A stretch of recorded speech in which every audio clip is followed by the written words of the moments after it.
Shabbat Shalom and welcome to Israel Update. Happy Friday to you. I pray that you have had a good week and that if you haven't, that after listening to this little ditty for about 10 minutes, something in your heart will shift and you will become excited again and that this next week would be better than the one that you've had. I've started looking at a couple of different Psalms here and there. There's so much in the Bible that we can look at. There's so many different things. There's so many different focal points. But there's something really beautiful about the Psalms because specifically the Psalms of David. David had such an incredible revelation of the personhood of God. He had such incredible revelation of the compassion of God.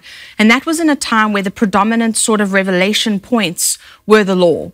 And so his revelation of God as a person, of the characteristics of God that weren't even necessarily laid out in the Torah, I love reading through these. I love seeing his perspective. And it's something I look at and go, wow, all these thousands of years ago, this man had a revelation of God that I'm still trying to pursue today.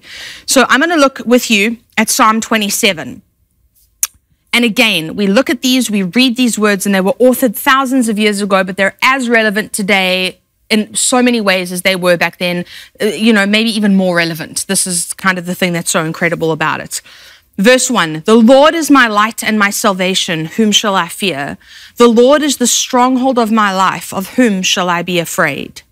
When evil men advance against me to devour my flesh, when my enemies and my foes attack me, they will stumble and fall. Though an army besiege me, my heart will not fear. Though war break out against me, even then will I be confident. 3 verses at the beginning of Psalm 27. And we might look at this and perceive it to be allegorical or typical in nature or archetypal. We might look at it and go, oh, well, theoretically, if there were to be a war, I would need to be protected. But with David, it was actual war. There was an actual army coming against him. There were evil men genuinely coming after him, desiring to kill him. And for those of us that are in America or in different nations of the world where war maybe isn't something that we deal with on a constant basis, or the threat of it at least, this can feel somewhat foreign. But with what's just happened in Afghanistan not that long ago, and there's a bunch of different places in the world where things are on a knife edge constantly, even in the nation of Israel today, they have constantly been fighting against enemies, fighting against people that have come with a desire to destroy them. We've seen it raging for thousands of years. And so when David says, the Lord is my light and my salvation, whom shall I fear? He wasn't talking about some sort of ethereal concept that had no construct. He was talking about genuine enemies, real people that were coming after him. And for you and I today, the enemies can appear in different forms, but the enemy of our souls still remains and is still fighting against us. And he's constantly looking for what he can bring against us to try and bring destruction to us. He says, when evil men advance against me, not if. So David had this understanding that evil people were going to come after him. And for us in our day and age, in our lifetime, there are evil people all around. You don't have to look very far. So when that happens, when there is evil that comes against us, like David, we can say with confidence, when my enemies and my foes attack me, they will stumble and fall. There was a confidence in him because he knew who God was. He was like, you can come against me, but God is on my side. And there's this incredible revelation that the modern nation of Israel has to this day about God when it comes to the defense of Israel, because they've seen it. I think I can't remember if it was Ben Gurion or one of them who said, in Israel, to believe in miracles makes you a realist. Because there's no way that all the things could have happened that did happen without understanding and realizing that miracle after miracle after miracle occurred. But I'm not going to get myself sidetracked with that because then I go into a whole other rant. Though an army besiege me, my heart will not fear. So there was an army coming against him, but his heart remained steadfast because he knew God. And this is not something I've got right. I struggle with anxiety on a daily basis. I know it may not seem that way because I'm pretty comfortable with the Bible and speaking about it, but in day-to-day life, I struggle against anxiety literally every single day. It's something I battle with constantly, which is why when you hear me talking about these kinds of things, so often it feels like I'm doing it for me too, because I'm like, well, these things happened to David, and in the midst of that, he maintained a peace, and that's something that I know I lack and that I want. I want to find that peace. I want to experience that. I want to trust in those elements of the attributes and character of God, and I know that it's something that I'm lacking. I know it's something I'm not walking in fullness at all. So I hope when I'm saying these things, you know that. I feel like I'm paddling in my little boat of anxiety every day, sort of looking around going, well, you know a lot of these scriptures, you're not just doing a very good job with them. But, you know, we're in this together, so there you have it. Verse 4, one thing I ask of the Lord, this is what I seek, that I may dwell in the house of the Lord all the days of my life, to gaze upon the beauty of the Lord and to seek him in his temple. Verse 5, for in the day of trouble he will keep me safe in his dwelling. He will hide me in the shelter of his tabernacle and set me high upon a rock. Then my head will be exalted above the enemies who surround me. At his tabernacle will I sacrifice with shouts of joy. I will sing and make music to the Lord. So David now is saying, so he's coming from this position of saying, well, these armies have come against me. These enemies have come against me. These evil men have come against me. But his solution was to dwell in the house of the Lord, to be surrounded by the tabernacle of God, to gaze upon the beauty of God in his holy place. And then again, there's something definitive about the way he speaks. There's something expected for in the day of trouble. He's saying days of trouble are coming. When those happen, he will keep me safe. There wasn't this expectation in David to never have trouble. There wasn't an expectation in him to never have to deal with enemies or armies or foes or wrath. He knew that it was going to be there. And he was like, but when that happens, I know that I will be safe in the dwelling of God. I know that he will keep me in the shelter of his tabernacle. There was this revelation and understanding that even in difficult times, God would be there. God would protect him. God would keep him safe. Verse 8, my heart says of you, seek his face. Your face, Lord, I will seek. Now this word seek, you know, it's one thing if you lose, I don't know if you lose something. My best friend loses things all the time. It's unbelievable. I actually keep track of everything because she'll lose her phone 100 times a day. She doesn't know where she's put her keys, her wallet. She never knows where anything is. So I'm kind of always just like, she's like, oh, well, I was like, it's there, you know, it's there. But I've never really had to look very extensively, except for one time where she managed to drop her phone into the arm of my couch, and we ended up having to basically disassemble the entire thing. It's an IKEA couch, so that was tough to try and find this. And there was a seeking that happened, whereby it probably took a good 2 hours to retrieve the phone. We could hear it buzzing in the arm of the couch and couldn't get it out. But there was a seeking that took place. It wasn't just, oh, well, I can't find it. Oh, well, I'll leave it alone. No, it's a phone. It's expensive. You've got to look for it. And so there's a very big difference between looking for something and seeking it out. And I think so often for us, we might look for things spiritually or in a different arena. We might kind of look for things, but there isn't that drive in us to seek. And if you've lost something valuable, you seek for it. You seek it out. You pursue it. You won't let it go. And this is the thing about the way David speaks of the face of God. There was this urgency in him. He wanted to seek it. He wanted to find it. He didn't just take it at face value. He was like, I need to find out who you are. There was this urgency and desperation in him. And that's something that I aspire to. Because I think sometimes I'll kind of look around and be like, oh, well, you know, it would be nice to have more peace, or it would be nice to have more revelation, or it would be nice to have more of this or more of that. But so often I know I lack the urgency. I lack the desperation because I get comfortable and I get content and I'm like, oh, it is what it is. But there has to be something in me, and that's something that I aspire to, that I look at the way David was. Even though he was encountering God in incredible manners, he always wanted more. He knew there was more and he wanted more, and that's a beautiful thing. Verse 9, do not hide your face from me. Do not turn your servant away in anger. You have been my helper. Do not reject me or forsake me, O God, my Savior. Verse 10, though my mother and father forsake me, the Lord will receive me. Teach me your way, O Lord. Lead me in a straight path because of my oppressors. Do not turn me over to the desire of my foes, for false witnesses rise up against me, breathing out violence. Verse 13 and 14, I am still confident of this. I will see the goodness of the Lord in the land of the living. Wait for the Lord. Be strong and take heart and wait for the Lord. Now, there's a bunch to unpack here, but because of the sake of time, I'm going to do it in a condensed manner. Though my mother and father forsake me, the Lord will receive me. This shows just, if you've ever felt forsaken by anybody, a parent, a friend, a spouse, a sibling, whoever it is, God will never forsake you. He'll never forsake me.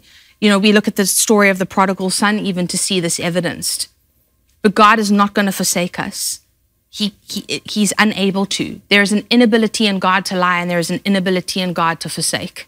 And those are two things that I'm excessively grateful for. And then David speaks about teaching, you know, show me your ways, teach me how to do right, even in the face of all of these people who are doing wrong. And that's something we can absolutely apply to today. This Jewish king from thousands of years ago saying, show me what to do in the middle of oppression, show me what to do in the middle of everybody doing everything wrong.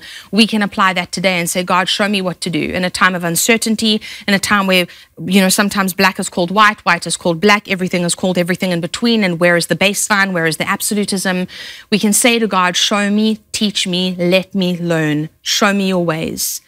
Then, of course, that David professes confidence. I am still confident of this. I will see the goodness of the Lord in the land of the living. Hope.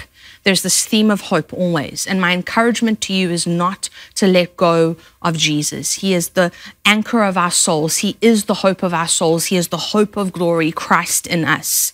Wait for the Lord, be strong and take heart and wait for him.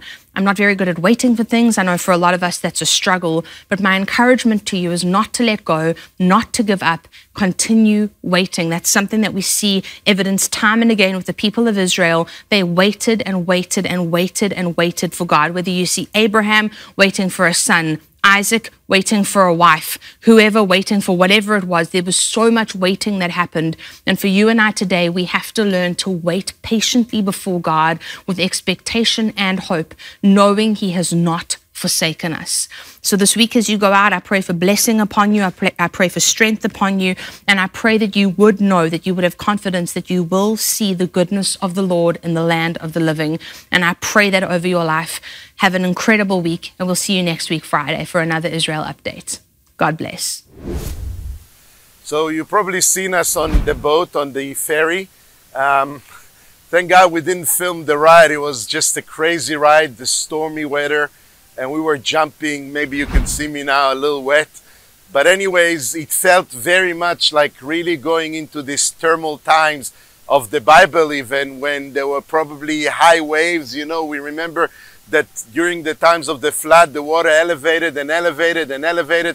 Eventually, when they stopped, they were on the top of the highest mountain on earth. That's what the Bible says. So literally, I was trying to speak about the Torah portion of this week, Noah, and compare it to what's happening right now in Israel. And we spoke about the fact that people spoke one language, and everybody was trying to build a tower to reach up the heavens and to reach God. And God kind of decided that this is the time to separate between the people, to make them scatter around the earth, change their languages so they cannot coordinate a plot how to get all the way up to God. And it reminded me of what's happening right in Israel right now. The situation, the political issues that are happening in Israel is as if everybody speaks a different language. There's no real coordination. Prime Minister gave a speech in the United Nations. He came back to Israel. Everybody's criticizing this. People within the government and within the army, they disagree about how to deal with the situation in Iran. We're hearing the news that the American ambassador was speaking now with the Russian ambassador, the American Secretary of State speaking with the Russian Secretary of State, Lavrov, trying to deal together how they can cut a deal with the sanctions over Iran and to try and get a new Iranian deal right now. So there's an attempt to coordinate things when Israel is not part of it.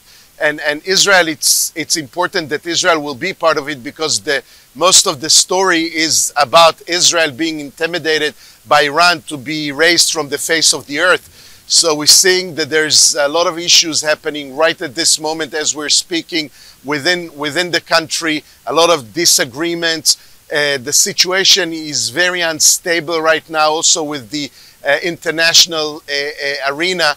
And we're trying to find ways to coordinate. I can only say that the fact that we are now here in Thailand, and there's so many people from all over the world coming here, and if we didn't speak English and they didn't speak English, there was no way for us to meet, to coordinate, to plan, to do anything. So I think that God is coming down a little bit with the idea of separating the people.